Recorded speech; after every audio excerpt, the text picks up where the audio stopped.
Hello, Mets fan in the Philippines, and it was a good day to be a Mets fan, not only for the Mets, also in the WBC. Looking at the numbers, I know I didn't cover Clay Holmes winning yesterday, and the reason is because I'm in the Philippines and some of those games are not finished by the time that I make the video. For example, Vientos is 0 for 1 today. Team Nicaragua. I cannot see everything that is going on afterwards. So he's 0 for 1, 0 for 8 on the WBC. Not looking good. But in good news, Clay Holmes, like I said, won the game. Well, hopefully I did mention it. He won the game for Team USA. He pitched at Tustuvo. Juan Soto went 1 for 3, 2 RBIs, 2 runs. The home run was to end the game versus the Netherlands. Netherlands had a decent team with Aussie Albies, Bogarts, and other players in it. But the Dominican is a different level. They gave him the mercy rule. But the whole point is looking at the Mets players, how they're doing. Now going to the Mets game,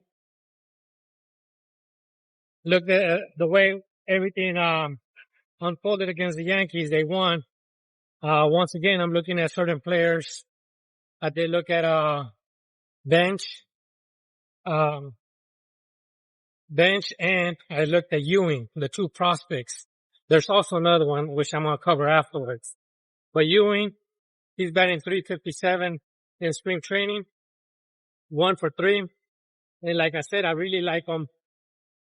I kind of want to say more than Carson Benge, but both of them doing good. And I'm rooting for both of them. So don't think that it's only one player. Benge did good. He's batting .350 on spring training, 2 for 3. 1 run, 1 RBI. But the 2 players that I see that are doing good is Brett Beatty and Francisco Alvarez. Those are our starters. That's what I'm basically saying.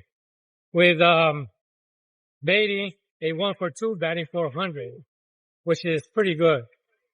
And then we have Francisco Alvarez, who is batting .500 and a 2 for 3 on that game. The other 2 players that I looked at, I'm not sure if they got minor league contracts or I'm pretty sure they're minor league contracts, but I really like is Christian Pache. I must sound redundant, but he was a prospect with the, Braves, and he's batting .563 and he went 1 for 1. And also Brujan, a 1 for 1, and he's batting I gotta pause on this, .385 average. But the player that hasn't hit, and he played right field, this game was Ryan Cliff. He's not doing that good. Hasn't got a hit on spring training. I know his morale is probably going down, but hopefully he turns it around.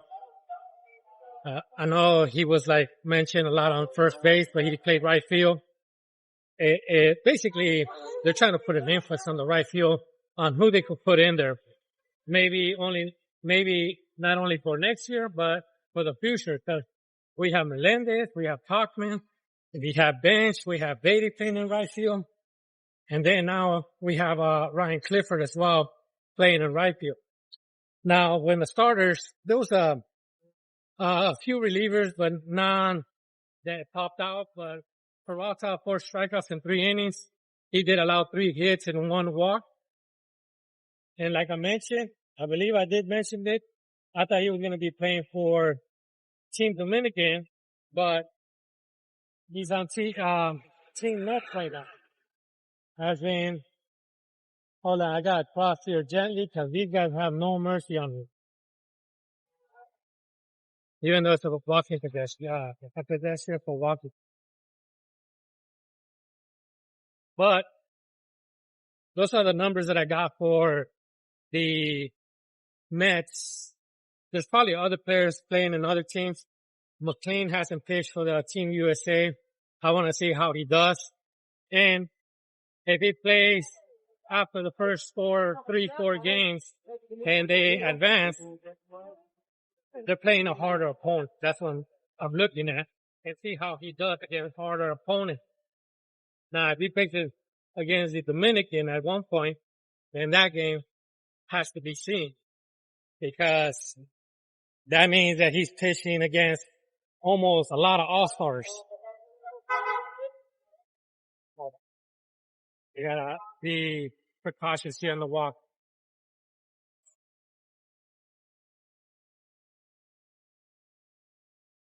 But that's all I got for the Mets. I feel positive with the Mets. I feel they're doing good. The Freddie Peralta is gonna be an underrated, pick. Also, Polanco is not doing that good, from spring training. Hopefully it's just him getting his wheels on.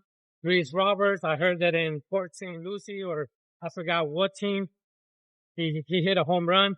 I know it's the minor, but still, he's getting his reps on. Bichette is batting around 230, 260. I like to look at all the players, see how they're doing, who needs to get improved, who doesn't. Carson Benge, I think he's going to be the key player. One thing that I saw some people talk about, and I wanted to cover this, and that is that I saw these individuals on TV saying that Juan Soto should be batting, I believe they want him to bat third, which I kind of agree, because they have him batting second. But this is the history of batting third. I don't know what happened before the 80s, okay? But in the 80s, the cleanup hitter batted fourth. Not third, not second, not first. Fourth. Then came along Tony La Russa. Tony La Russa put Mark McGwire, when he was with the Cardinals, batting three. And they asked him why. And the reason he gave is he has more at-bats. I don't know how many more at-bats throughout a whole season batting third over fourth. Maybe if Carlos Mendoza sees it like that, it's understandable. Why? Because he gets more at-bats batting second than batting third. But people pointed out that in the Dominican, full of key players, he's batting third. Why shouldn't he be doing that with the Mets? That's just my thinking outside the box, and for dog barks, that's all. But the whole point is, on where the number 3 hitter from the 80s and on, I saw it being put at the number 3, the power hitter. Because the power hitter, like I said, like Conseco, will say, I'm not sure if Kirk Gibson batted fourth, Dale Murphy, Andre Dawson, all of them batted fourth. And those were, Hall of Famers or borderline Hall of Famers. Anyways, that's all I got. That's just my 2 cents on it. Have a good day. Enjoy your day.